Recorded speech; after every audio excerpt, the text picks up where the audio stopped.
Hey friends, welcome to Faithful Life Podcast. I'm Matt Jacobson of faithfulman.com. And I'm Lisa of club31women.com. We've been married for 27 years. We have 8 fantastic kids. And we have a deeper, richer love than when we were married. Yep, it can happen. And it can happen for you too. So join us each week as we explore what it means to be a biblical Christian in our marriage, parenting, church, and culture. It's about growing, maturing, and being equipped for the faithful life God is calling you to. So let's get started.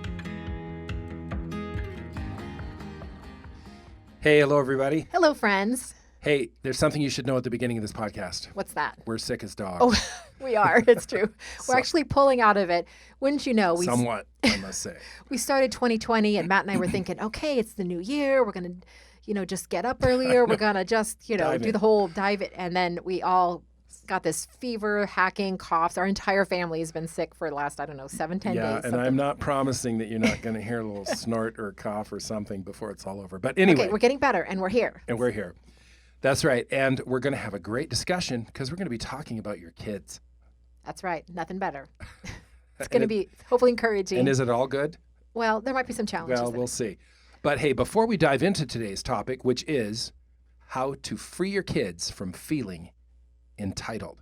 All right. Before we dive into that, there's a couple of very important things we wanted to talk to you about. Well, one thing, we just wanted to ask if you'd please write a review on iTunes or your podcast platform. And the reason we're asking this is not only does it deeply encourage us personally, but also has a huge impact on getting the word out. You might not realize it, but this is the way podcasts lets people know that, hey, this is something that people are interested and encouraged by. So it blesses us and it blesses hopefully others. Absolutely. It totally has an impact on getting the word out even farther. So thank you for writing those reviews.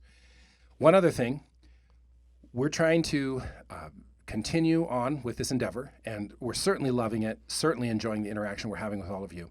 But we also need to pay our way. And so one of the things we're asking for those of you who are enjoying the podcast, please consider becoming a supporter of the podcast, not just as a listener and somebody who's writing a review. Those are awesome things and critical, and we appreciate it. But we're asking people to consider a donation, a monthly donation. It doesn't have to be huge, but if you go to the website, faithfulman.com, and you look up on the menu bar, there's a donate button there. And if you would just click onto that donate button and make a small monthly donation, it will help us, and especially if lots of you do this, it will help us to continue on with the very real expenses that are associated with putting this podcast on. It's not just our time, but it's the equipment, it's the post-production work with our engineer, and a variety of other things. Certainly all the photography and such that goes into the social media postings. There's a lot more here that meets the eye.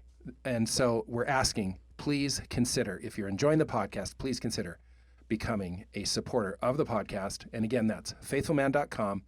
Go to the donate button and make a small monthly donation. And we're going to thank you in advance for those of you who do that. But here we are. And today, once again, babe, what's our topic? How to free your kids from feeling entitled. And it's something that Matt and I have been talking quite a bit about the last week or two especially, and just how we see this everywhere, this spirit of entitlement in young kids all the way up to teenagers and older. Well, and even older. The millennial generation, frankly, is famous, I think, for this whole business of being entitled. And, when it comes to the younger kids, they're so frustrating to be around, aren't they? This kid that feels like they've got it coming their way, that they're owed this, that the focus, the attention, the deference to be paid is toward them. And they're just frustrating to be around. So true. They're frustrating, but they're also frustrated. You see this frustration in the kids' faces and their whole demeanor, and you feel sorry for them. My heart goes out to them.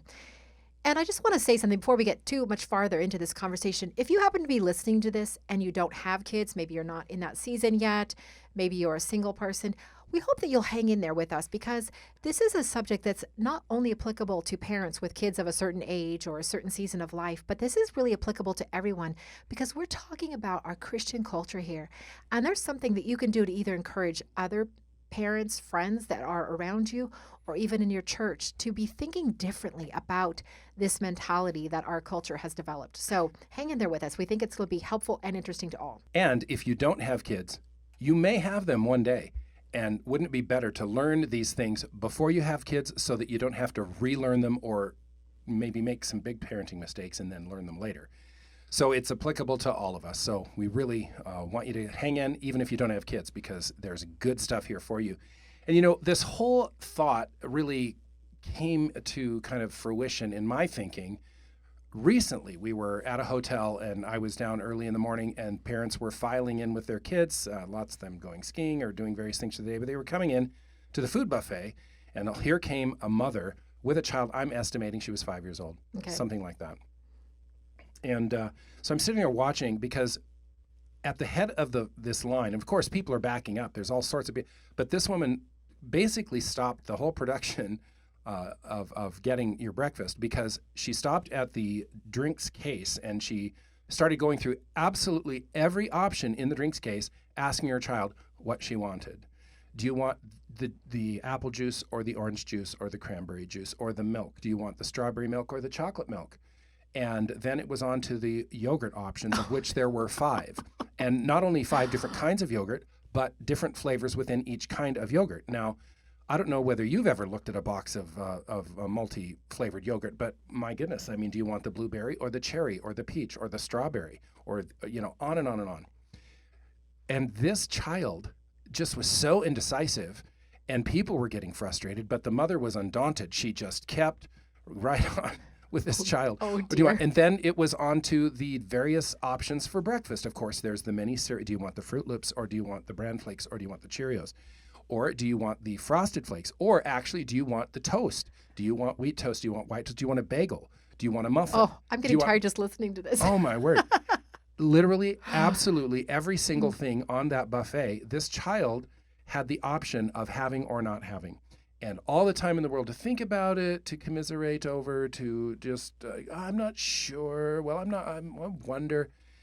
It was incredibly frustrating, certainly for all the parents. But you know who was the most frustrated of all? I think it was that little girl. Oh, yeah, I feel sorry for her. Yeah, the mother just put all of this decision-making on this child, appealing to what this child wanted. She was actually teaching that child, that little girl, to have an entitlement mentality. We really do see this all over, don't we? Yeah, no, I think it's very, very prevalent in today's parenting approach. I've read articles on this. I feel like I keep seeing this in my news feed, this idea of giving your kids so many choices. And this goes hand in hand in my mind, this idea of not denying your children anything that they might possibly want. I think of, we had a music teacher and she'd had our first child. And so our older daughter was babysitting for her little girl. She was just maybe 2. And the instructions that the music teacher gave to our daughter was, whatever you do, never tell her no. And Great.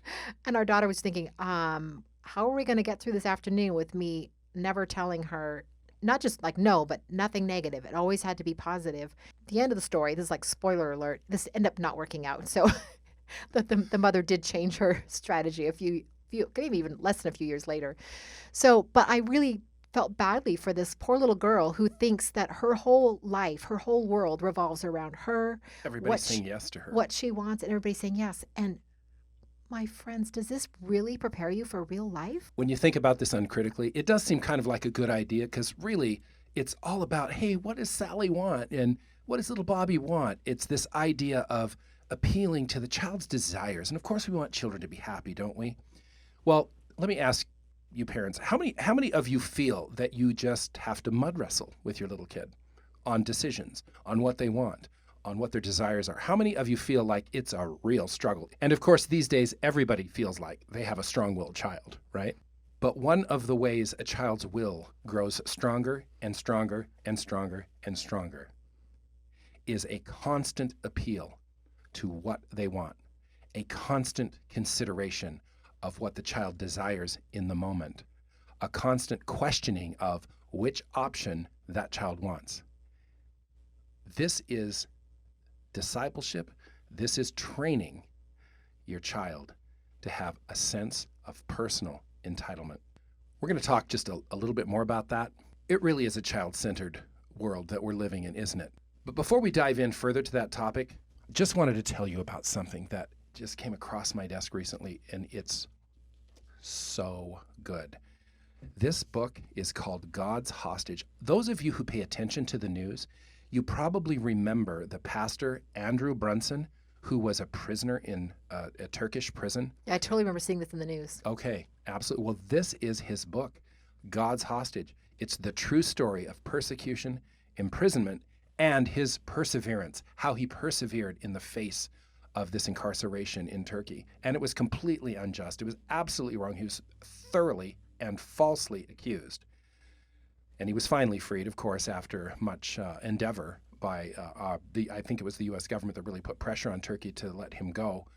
He was freed, I think it was October 2018, but he was incarcerated over there for 735 days. This man never lost his faith. He never lost his confidence in what God was doing.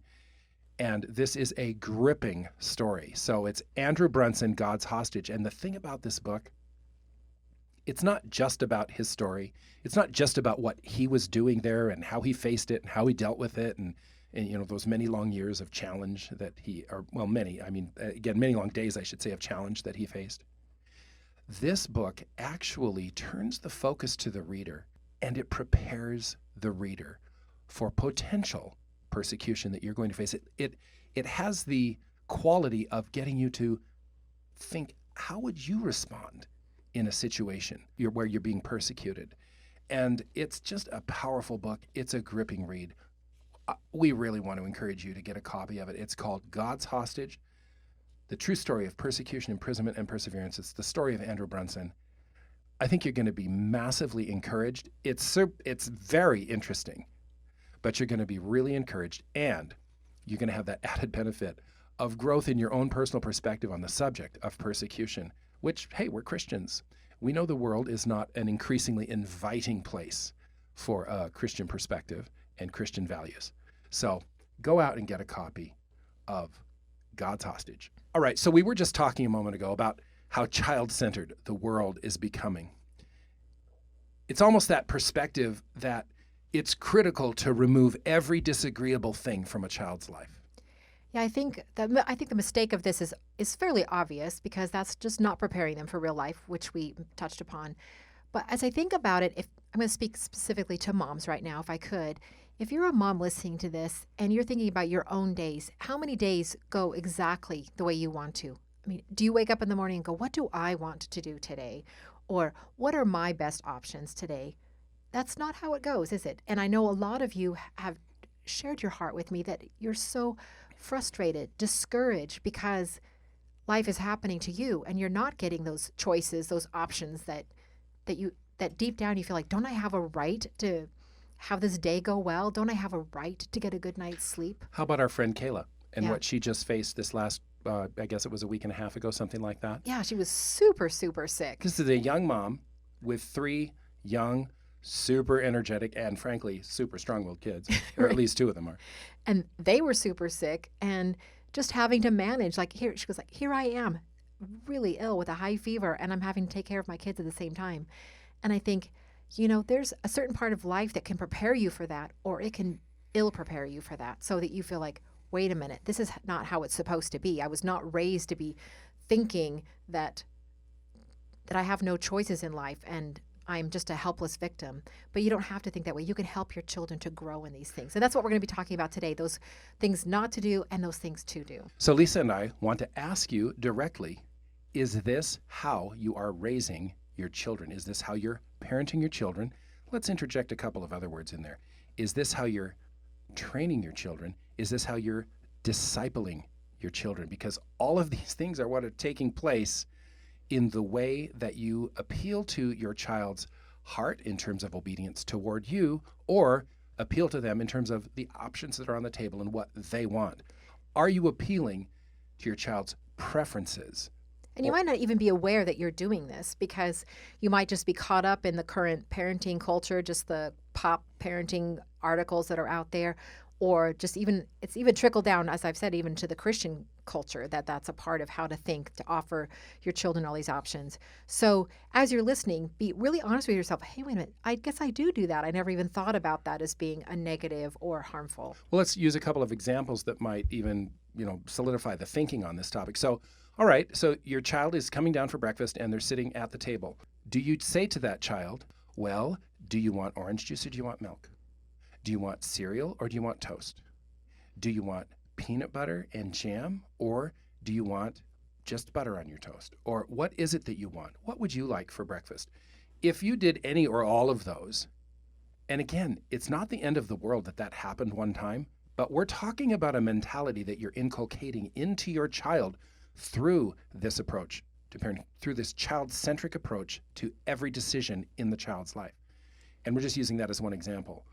Are you doing this? And if you are, think about what this is teaching the child. I think these popular articles are encouraging you to teach your children how to make decisions. At least that's what I've seen. That's Well, that's the good idea behind that approach. Right. So you're helping your child to feel empowered, to not feel helpless, to make good decisions. And I can see that that seems like a good idea from a distance. But if you really step back and look at the big picture, that's not what you're accomplishing by offering multiple options throughout the day, everything from what you're going to eat, drink, wear, go, sleep. That's not helping them accomplish what you are trying to accomplish. And the way to think about this is so that we don't lose the importance of teaching your child decision making and teaching your child to make proper choices. The way to think about this so that doesn't happen is to recognize that there are times where we should specifically train the child in this way of thinking, as opposed to a lifestyle of constantly appealing to what the child wants. You see, in wise parenting, the focus really needs to be on getting your child to give you their heart. You see, that's what God wants. Mm-hmm. God wants you to give him your heart. And in wise, godly parenting, you want your child to give you your heart. If you are inclined to constantly appeal to what your child wants, you're teaching that child to follow their own will, to follow their own desire, and to follow their own heart. I remember when the light came on for me on this very topic. I was a new mom with young children, and I was thinking about how I personally was struggling with saying to the Lord, Lord, this day is yours. My life is yours. I will receive whatever you have for me in it. And I'm not saying I was struggling to do that. I wanted to do that because I knew that was what was right. And then I thought, this is where the aha moment, where I thought, wait a minute, what am I teaching my children? Am I teaching my children to have that same spirit, that same heart that says, Mommy, what do you have for me today? Dad, what is it you want for me in this? And that is what makes all the difference in the world. And that's what we want our children to have. Do you realize that you, as a parent, are your child's first encounter with God? Let that sink in for a minute, because it's true and it's critical. One day, I forget how old he was very young, but Britton, he's our oldest now. Well, I guess he was our oldest then too, wasn't he? He was just young. Anyway. But one day, as I was leaving his bedroom, he looked up at me and he said, Dad, are you God? You see, in the mind of a young child, he's sorting this out. She's figuring it out. And so here I was God's representative to my son. Of course, I enjoyed explaining to him that I wasn't God. But we need to understand as parents that we are our child's first encounter with God. We are teaching our child what God is like. And frankly, this is why so many people later in life don't like the idea of Father God, and they think God is against them and down on them and again, just opposing them because of the experience that they had as a young child with their parent. So as a parent, you are fulfilling an incredibly vital role in forming your child's understanding of what God is like. So put that understanding into the context of constantly appealing to a young child for what they want. And can you see now how you're giving your child a distorted perspective of who God is and what he is like? As parents, we need to approach the discipleship of our children with this perspective that they need to give their hearts to us. Not because we're tyrants, not because we're the ones in charge, not because we want it our way, but because we love them and we know what's good for them and we know what's right for them. And we want them to grow in an understanding that trains their mind to appeal to God and to appeal to what He wants. The one approach teaches a child to see themselves as the center of everything. Is it any wonder this child is discontented and miserable to be around? The other approach is to teach a child to get their eyes off of themselves and onto dad and mom, which is the precursor to getting their eyes onto God and to yielding their hearts to what God wants. So if you're listening to this conversation and just thinking, oh, wow, I think we've done this wrong, or we've had the wrong approach, wrong mentality, what have we done? There are some things you can do that are actually really easy to change this and to make a difference. And so Matt and I are going to be just sharing some practical ways on how to do, like, what do you do now if you've become aware that you've fallen into this trap of constantly appealing to your children and unknowingly encouraging this feeling of entitlement? So as it turns out, the first stop on this train is easy, because you just simply have to stop employing this way of talking with your child. And instead of constantly appealing what they want, you need to make the decisions for your child. You need to just say, this is what you're eating, this is what you're wearing, this is where we're going. And they just get to be part of the world that you are creating, that you're leading in. And so that's the first thing, to get out of this habit of constantly appealing to your child's opinion. So many times parents are absolutely unaware that they're even doing this. This has just become a part of how they operate. So we'll have friends over, we're having dinner, we talk about the topic, and they realize, oh, I guess I kind of do that. And then they'll catch themselves even by dessert going, do you want the ice cream or do you want the pie? Like, oh, I just did it, didn't I? Like, yep, you did.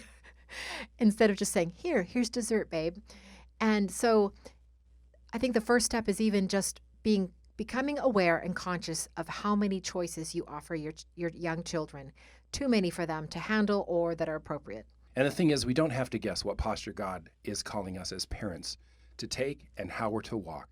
There's a couple of scriptures, maybe you're super familiar with them, maybe not, but sometimes we can, if we are super familiar with these scriptures I'm about to name, maybe we should just back up and not be so confident in our familiarity with them, but rather choose to really embrace what they're saying, because God is calling you to train. God is calling you to disciple your children. And let's think of that issue of training for just a minute, okay? Because, see, the one approach to training, let's just take that, the one we've been talking about in terms of appealing to the child, and let's put that on the soccer field, all right? So I'm the coach, and I'm going to train these young kids how to play soccer. And so I'm going to start out by saying, hey, do you guys want to use this ball, or maybe you want to use a bigger ball? What ball do you want to use? Now, immediately you're going, well, wait a minute. It's with soccer, there's a ball. There's like a soccer ball, There's right? a soccer ball, you should use that. Right. Well, how do you kids feel about running down the field? Do you feel like running today? Do you feel like, yeah, right? Okay, it's just appealing to what they want. And, well, do you want to play in the front of the field, or do you just want to play at the back of the field? I mean, and everybody chooses maybe to play at the back of the field. Well, wait a minute. There's a certain structure and a certain way that this needs to be and how it should be set up. It's called training the kids to play soccer. Well, it doesn't work to appeal to them and what they want. What works is to train them, because you're the coach. You know how the game works. You know what the rules are, and you know how to train them to win. Well, it's exactly the same thing in parenting. And the Bible is very specific. So the first section of scripture that I want to point out to you, we've mentioned it a time or two here, but I'm going to mention it again. It's Deuteronomy chapter 6. And in Deuteronomy chapter 6, it says that when you rise up, so that means when you get out of bed and start your day, when you walk in the way, that means when you're going through your day, when you're just dealing with the day that is before you, but you're moving through it, and when you lie down, that means at the end of the day, when the sun's going down and the day is closing in. So it's literally talking about the entire day, right? What are you as a parent supposed to do during that day? You are supposed to teach your child about who God is, and you're supposed to teach your child about what God requires. It is your job as a parent to teach your child when you rise up, when you walk in the way, and when you lie down, to teach that child who God is and what God requires. Well, if you're modeling this with your child, first of all, if you're teaching your child who God is, wait, not if, you are teaching your child who God is by how you're interacting with that young child. Are you teaching your child what God requires by the way that you're interacting with your child? Or are you teaching that child to approach God like you approach a smorgasbord? I'll take what I want and I'll leave the stuff I don't. You see, God calls us in Deuteronomy 6 to be very specific in training our children a certain way. And then there's this verse in Proverbs 22:6 that is so good. Again, because it focuses on this word training. It says, train up a child in the way that he should go. You're not training a child by constantly appealing to what that child wants. That's not training the child in the way they should go. That's training that child to be persnickety. That's training that child to be entitled. That's training the child to be focused on themselves and how they feel and what they want in the moment. No, you want to train a successful child. You want to train a child whose eyes are turned out toward the direction of dad and mom. You want to train a child whose heart is given to dad and mom. And so train up that child in the way they should go. Train. It's about training. That's such a great word. And there's a phrase that I'm going to give to you that Lisa and I have used many, many times in our parenting. And this is the phrase. And you don't, by the way, speak this in the moment of emotional intensity. Maybe you're having a tussle with your child and they don't want to eat their oatmeal or whatever. No, not then. But just as a positive part of your parenting throughout the day, throughout the week, throughout the month, and throughout the years. You're holding your little child and you whisper into his ear, give daddy your heart. Give mommy your heart. And then maybe another day you say, did you give daddy your heart? Remember, give daddy your heart. God wants you to honor daddy and mommy. Give daddy your heart. And that's part of the culture, part of the training, part of the perspective that you're inculcating into the mind of your little child, so their eyes aren't turned in on them and their own selfish wants, needs, and desires, but rather is turned toward dad and mom to seek for those wants, needs, and desires to be properly understood and directed. Okay, so that's the big picture stuff, and that's Matt's strength. He's just always got that big picture. I'm the practical, always want to know, okay, what does that look like in paper? I totally hear what you're saying, but when I get up in the morning, what does it look like in my day? So those are some kind of things we want to talk about next. Just what does that look like? What could that look like in your day? So for example, if you're a mom listening to this and you're thinking, okay, I've been doing this and I want to do it differently. First of all, it's exciting. It's exciting to think, oh, my day, is it all about now trying to make my children happy, trying to figure out what they want? My day has purpose because I am leading these children. I am taking them somewhere. Where do I want to take them today? So that just starts with your mentality when you wake up in the morning. For me as a mom with young children, that was a game changer. Liberating. It was exciting. It wasn't just how do I get through this day? It was a wow, what are we going to get to do today? And our children sensed it from me right away. They sensed that difference in mom. Like mom's here and she's got a purpose. And it was, now I'm not saying they didn't ever, they're real people, right? So it's not like they don't go, oh, great, mom, whatever you say. That took some time. But they really did sense that excitement of, hey, we're doing something. We're going somewhere. And there's security in that. Mm-hmm. All of a sudden, there are these parameters called mom's directing what's happening. So just even starting with breakfast, putting breakfast on the table. This is what we're having. And isn't that wonderful? Aren't we excited? And if you haven't been doing it this way for a while, and this is like, oh, okay, wait a minute, these aren't my cornflakes kind of moment, that's okay. You're not ruffled in your spirit. You're cheerful. You're excited. And they have no options. All right. Go ahead. Okay, so they don't have options. They're sitting there with whatever you put in front of them.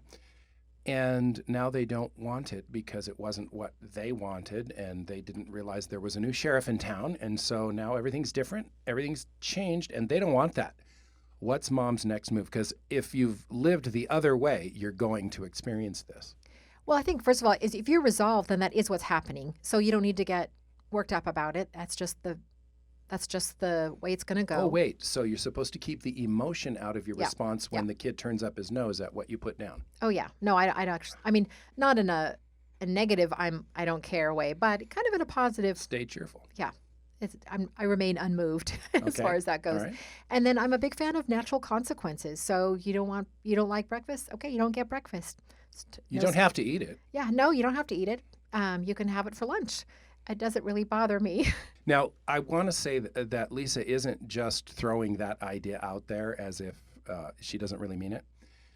Literally, this is how we approached our children relative to food on this matter. This is what we're having. If you don't want it, that's okay. You don't have to eat it now.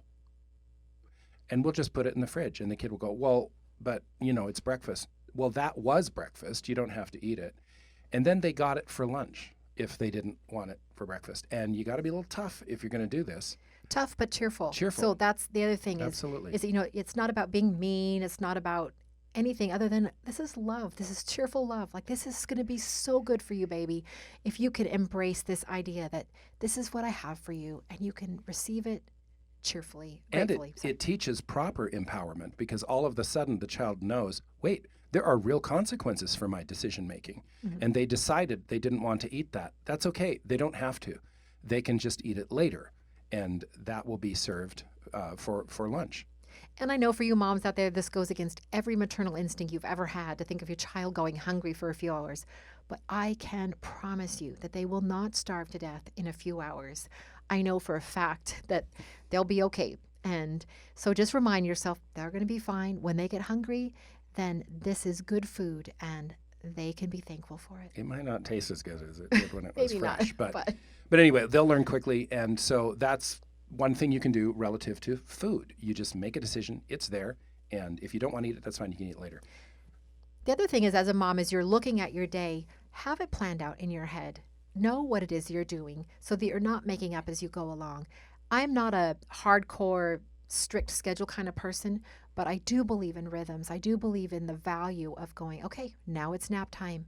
Now it's lunchtime. And it really develops happy hearts because they kind of know what to expect next. And it takes the guesswork out of it for everyone. It also provides a set of boundaries within which the child gets to operate. And there's real security in that. And there's actually peace that's brought to bear in the life of the child when they have a specific boundary that they're operating in, whether it's a schedule, whether it's a rhythm of the way things are done and what's going to be done next. So these are really powerful things. They seem simple, but they're really powerful.